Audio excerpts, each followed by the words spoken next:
Alors, premier débrief post-séance. On a eu l'idée de choses qu'on fait à chaque fois qu'on sort de séance, de faire des débriefs, Charline et moi, on débriefe de la séance, c'est un réflexe pour nous, parce que voilà, on parle de ce qui s'est passé, on a besoin de déposer des choses, on a besoin de débriefer, de faire le point, ce qui a marché, ce qui n'a pas marché, etc.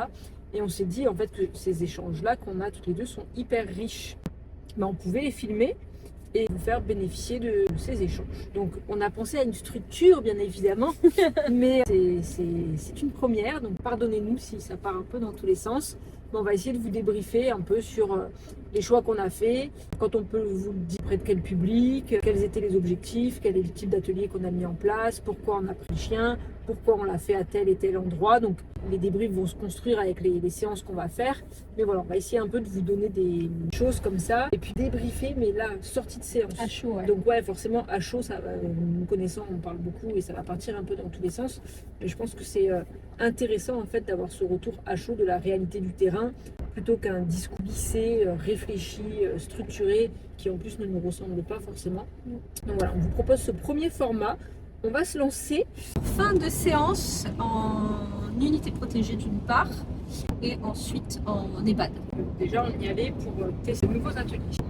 On y allait avec un plan, avec une idée, avec une stratégie et avec des objectifs. Et que, comme j'allais dire souvent, mais non, en fait, comme à chaque fois, ça se passe jamais réellement comme on avait prévu. Et que ce qu'on imaginait qui allait fonctionner facilement, peut-être être un petit peu plus difficile, ben, c'est pas forcément ça que ça se passe en vrai. Et qu'on a toujours de belles surprises. Et belles surprises, que ce soit au niveau de la manière dont ça se déroule, mais que ce soit surtout au niveau des objectifs atteints. Oui, parce que là, par exemple, dans l'établissement dans lequel on est, il y a vraiment un encadrement médical ou une animatrice qui connaît très bien ses résidents. Donc on s'appuie bien évidemment sur elle, mais néanmoins elle ne peut pas tout avoir testé et savoir voilà, est-ce que tel atelier va prendre, si oui, sinon. Et puis des fois un atelier va fonctionner sur une personne à un instant T et le mois d'après non, ou alors à l'inverse au début pendant 2-3 ateliers ça ne va pas prendre et la fois d'après on ne sait pas pourquoi s'il se déclenche quelque chose. Et donc c'est toujours très intéressant de tester de nouvelles choses comme ça et savoir que à chaque fois, comme dit Suzy, on a un plan, on répète. On a un ordre dans lequel on veut dérouler nos ateliers avec voilà, une idée bien précise pour une logique bien réfléchie en amont. Mais ouais, ça se déroule rarement comme prévu initialement. Mais c'est ça qui est vraiment cool. Là aujourd'hui, on a eu de très beaux résultats. On a eu la chance en UP d'avoir des résidentes parce que c'était 100% féminin. Des résidentes qu'on n'a pas forcément tout le temps. Oui, des personnes effectivement qu'on voit moins souvent ou qui sont moins engagées dans les activités. Et qui là aujourd'hui en tout cas se sont révélés sur les activités et ont vraiment adhéré, donc c'était vraiment ça saute beaucoup. C'est un débrief à chaud. Ouais, on avait fait le choix aujourd'hui de venir avec 3 chiens. Donc on avait pris Romy, Love et Venom. Romy, il est à la retraite, tout du moins à la pré-retraite. Voilà, je choisis avec vraiment beaucoup d'attention les séances, les séances sur lesquelles sur lesquelles on le prend. Là, c'est un EHPAD, voilà, je sais que ça fonctionne bien, il est beaucoup venu, donc il est attendu. C'est un EHPAD qui est très bien climatisé, c'est important aussi. Il y a des chiens, parce qu'il y a des résidents, il y a 3 résidentes qui sont avec leurs chiens dans l'EHPAD, mais on arrive à bien gérer aussi, parce qu'on peut avoir des petits chiens ou des grands chiens, mais qui des fois sont un peu moins accueillant, on va dire. Ça, on a pris Romy parce qu'encore une fois, c'est géré au niveau du public, au niveau des encadrants. Le but quand même de travailler avec un grand chien, c'est quand même super pratique. On est sur des résidents qui sont alités ou qui sont dans des fauteuils fort médicalisés, donc qui sont en hauteur. Et le fait d'avoir un grand chien, évidemment que c'est très pratique en termes de visibilité, de le chien qui pose sa tête, de nourrir le chien sans avoir surtout à... On peut dire mettre de la contrainte, je ne sais pas si c'est comme ça qu'il faut dire, mais à imposer un contact au chien. C'est-à-dire que bien évidemment, les petits, on propose des choses, mais des fois, il arrive qu'on les porte, évidemment, pour que le résident le voit mieux ou que le résident communique avec l'animal. Le fait d'avoir un grand chien, il n'y a pas ça. Alors le grand chien, il va s'asseoir devant, ou rester debout, se coucher, qu'importe. Mais on n'a pas ce côté porter pour poser ou porter pour montrer. C'est vraiment lui qui va et qui initie le contact. Ouais. Quand avec le petit chien, on est plus dans la sollicitation. C'est ça. Ce qui est un petit peu différent. Tout en restant toujours dans la notion de consentement, mais les petits chiens, même s'ils peuvent être à l'initiative d'un contact parce qu'ils vont poser les pattes, etc., le grand chien, il est à hauteur c'est ça. d'humain, donc effectivement, la prise d'initiative est beaucoup plus facile pour lui et pour nous, on a beaucoup moins besoin de solliciter, c'est sûr. Petit, on a pris Venom et Love qui ont des tempéraments complètement différents. Love, elle est très, très à l'aise dans son corps, on peut la poser sur les déambulateurs, sur les tables, sur les genoux, enfin, elle est très à l'aise en tout cas avec son corps, elle a une super proprioception, on a vraiment travaillé ça depuis qu'elle est toute petite, c'est un vrai petit chat. Et donc c'est très pratique de lui faire des tricks ou de la solliciter pour qu'elle monte ou descende à certains endroits, elle tombe pas du tout et ça elle est vraiment top. Donc elle a fait ce qu'elle aime faire, monter sur les tables, monter sur les chaises, être de droite, posée sur un déambulateur, elle adore. Et on a pris Venom parce que Venom, lui, c'est monsieur câlin. Lui, c'est-à-dire qu'il pourrait vivre sur le dos, les pattes en l'air, là. Donc, gros câlinou. Et vu que c'est une séance où on voit beaucoup de résidents, bah, Venom, il avait bien son rôle là aussi. Parce que ce qu'il faut préciser, sur la première séance qui dure 1 heure, un peu plus d'1 heure, on est en unité protégée, on est sur un spot où on est fixe avec les chiens et les résidents qui vont et qui viennent à leur gré, mais on est fixe. Alors que sur la partie EHPAD, on n'est pas dans la salle d'animation en train de présenter une activité. Sur cet établissement-là, on passe de chambre en chambre, on fait pas mal d'individuels et de salle en salle. Il y a les salles de cinéma, il y a la salle de kiné, qu'est-ce qu'il y a d'autre? Il y a les salons et on passe d'espace en espace. Donc on est tout le temps en train de bouger. Donc voilà, c'est pour ça aussi qu'on prend une grande diversité de chiens, déjà parce qu'on en a beaucoup et qu'on a la chance avec les années d'en avoir plusieurs formés. Mais on pourrait très bien faire cette séance-là avec un seul chien. Seulement, on n'y mettrait pas bien évidemment les mêmes choses et il y aurait moins de contact. Après voilà, c'est une séance où on est 2, Suzy et moi aussi, donc il y a 2 intervenantes en médiation animale et il y a 3 chiens. Ça reste une grosse séance. Dire un petit peu les choses qui se sont passées aujourd'hui, évidemment tout en respectant la confidentialité de la séance, mais sur la partie unité protégée, moi ce que j'ai particulièrement aimé aujourd'hui, ça a été de voir qu'on avait donc cet atelier collectif, puisque comme disait Charline, on est concentré à un endroit, et il y a une dame qui n'a pas du tout voulu s'intégrer à l'atelier, alors qu'on sait que habituellement elle aime vraiment le contact avec les chiens et elle est plutôt réceptive aux ateliers. Et là, elle ne voulait pas du tout, elle était dans son coin.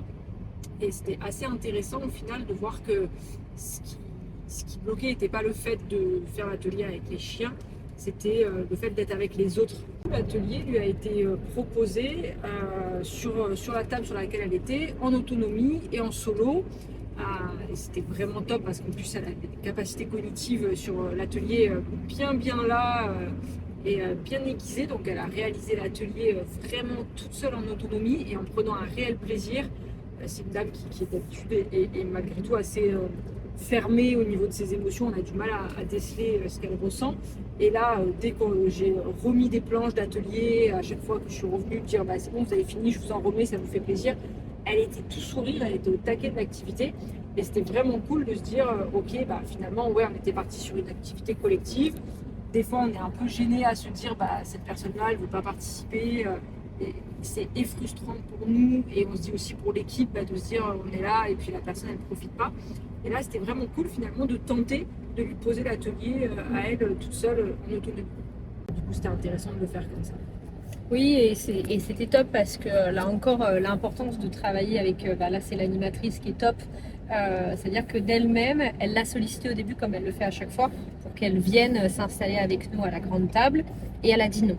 Et en fait, comme on dit tout le temps, c'est-à-dire il y a trouvé le juste milieu entre proposer, inciter un peu de participer aux activités, mais ne jamais forcer, respecter le consentement de tout un chacun.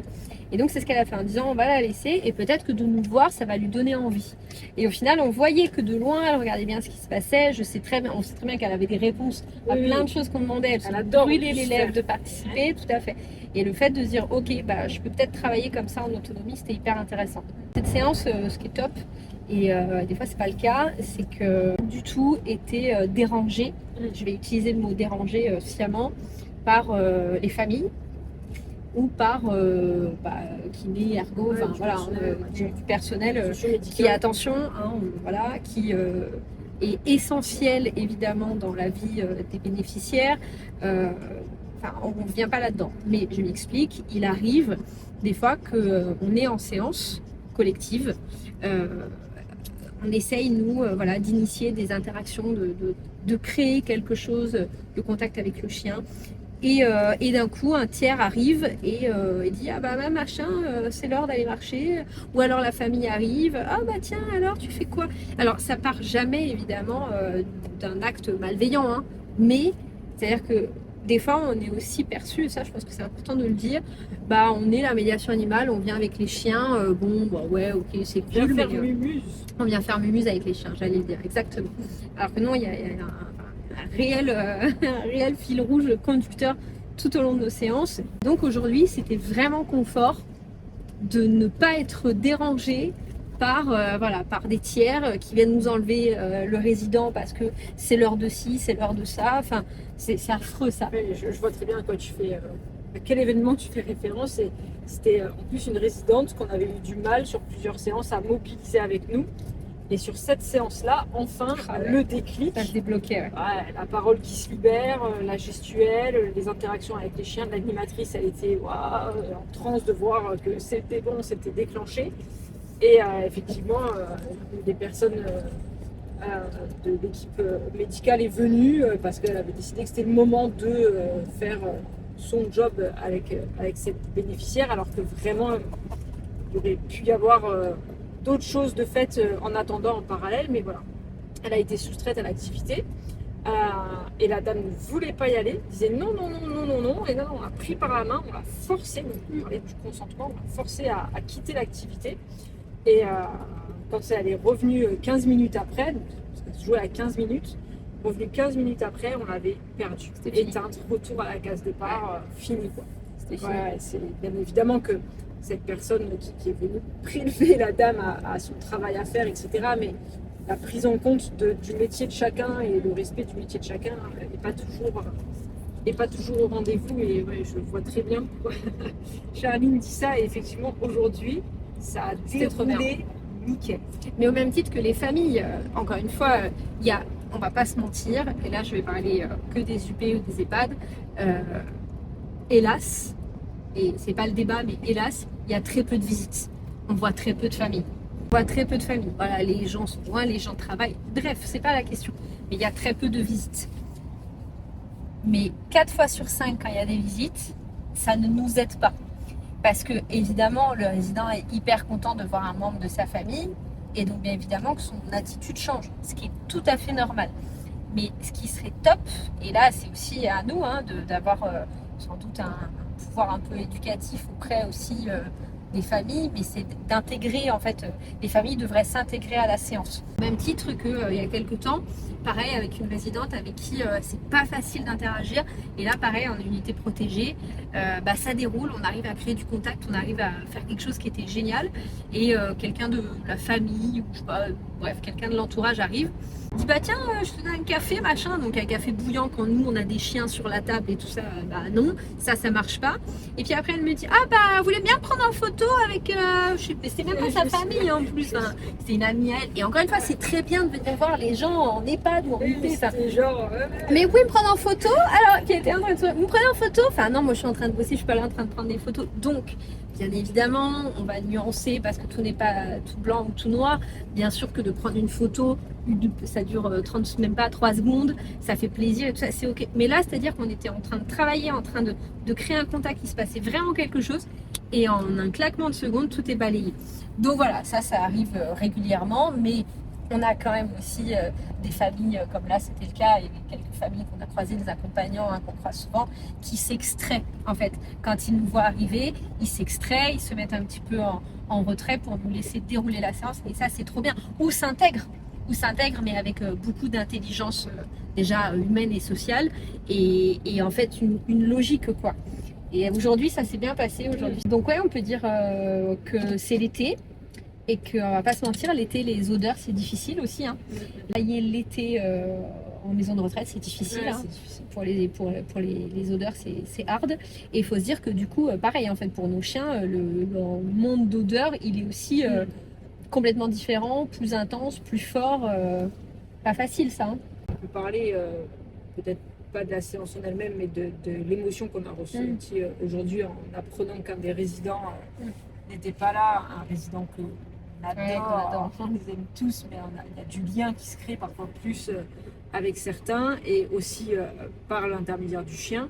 Et là, c'est un résident vraiment qui a un fort lien avec un des chiens et qui le balade tout le temps sur le déambulateur. Et puis, on a appris aujourd'hui qu'il était hospitalisé. Donc, on se prend ça en fait aussi au milieu de la séance, on se prend ce truc-là. De nous, on était là, cool, on va aller le voir dans la chambre, etc.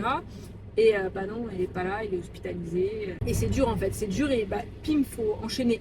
Ouais. Et il y a aussi ce paramètre, nous, ce qu'on absorbe, ce que nos chiens absorbent, mais ce que nous absorbent. Et comment on va digérer ça, travailler ça. Alors sur le moment, mais après on le sait très bien, Charline et moi, sur le post-séance, tous des façons différentes de le gérer, mais c'est quelque chose qui impacte aussi. Et je pense que c'est quelque chose dont on ne parle pas souvent, ou pas assez, ou tout du moins de manière assez directe. Ça nous impacte. Mais parfois, on survole le sujet. Non, on se le prend bien dans la gueule en fait. Je suis très souvent extrêmement touchée par certains résidents ou résidentes qui sont d'une gentillesse en fait, nos chiens.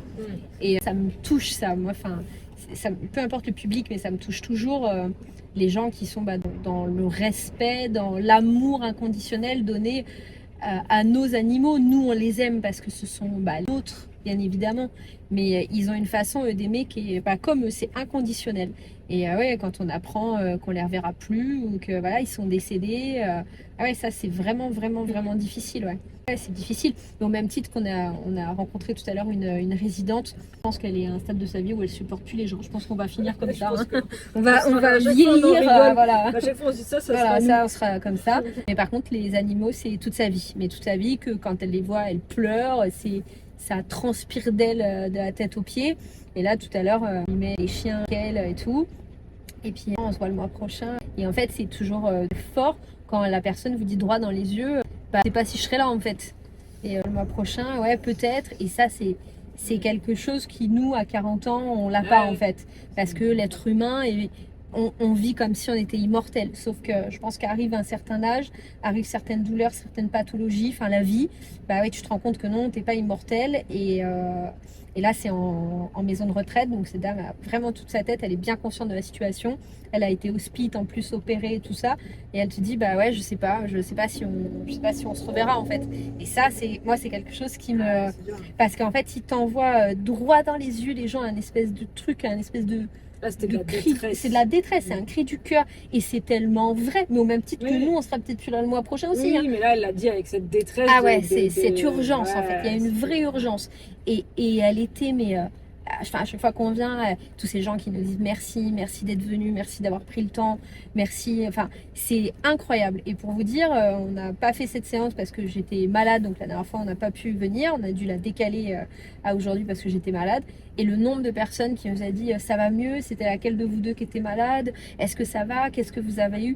Donc voilà, donc bien sûr on fait de la médiation, on essaye d'initier un contact avec nos animaux, avec les résidents, mais nous il y a à la fois une vague d'amour énorme pour nous et en même temps on absorbe plein de tristesse, plein de peur, plein de douleur, plein de choses qui sont pas faciles. Donc ils ont tapis de léchage, leur mastic ou leur balade après pour décompresser. Et puis nous, on va faire du vélo, on va lire un bon bouquin. On va boire une bonne bière. Non, on va pas boire une bonne bière. L'abus d'alcool est dangereux pour la santé. À boire avec modération, c'est comme ça qu'on dit. Voilà, mais en tout cas, c'est essentiel d'avoir une soupape de décompression, et pour eux et pour nous. Parce que là, on a un bon premier débrief. C'est un bon premier débrief. Allez, on se voit au prochain débrief. Ciao. Ciao.